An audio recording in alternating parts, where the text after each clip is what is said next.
যে কাজগুলো আমি নড়াইলের জন্য করেছি সেই তালিকাটা যদি আপনি ধরেন তাহলে শুধু একটা ইউনিভার্সিটি এখন বাকি আছে।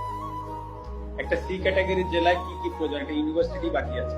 আমার বাবাকেও বলে দিয়েছি যে এটার কোনো বিচার বর্তমান সরকার বা যারাই আসুক বা যারাই থাকুক বা আসুক, হ্যাঁ, তাদের কাছে আমি এটা নিয়ে কোনো বিচার চাইব। কারণ এটা আমার কাছে মনে হয়েছে যে আসলে এই বাড়িটা তো আসলে যশোর থেকে এসে বা খুলনা থেকে এসে বা ঢাকা থেকে যে কেউ ভাঙে, হ্যাঁ, নড়াইলের মানুষ কোনো না কোনো জায়গা থেকে উঠে এসে ভাঙছে।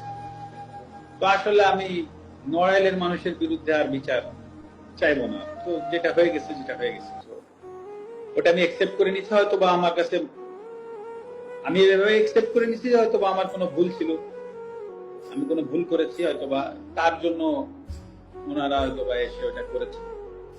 তো আমার মনে যদি বিন্দু মাত্র কষ্ট এখন আর নাই, আমি মানে কষ্ট নাই এই কথাটা ভুল, মানে কারো প্রতি রাগ ক্ষোভ এগুলো কিছুই নাই। তো আমিও আশা করব নড়াইলবাসীর প্রতি যে আমার কোনো ভুলে বা কোনো জায়গায় যদি কষ্ট হতে থাকে, তো আশা করি তারা তো একটা স্টেপ নিয়েছে, তারাও আমাকে এই জায়গা থেকে ক্ষমা করবে। এটাই আমি আশা করি, এর বেশি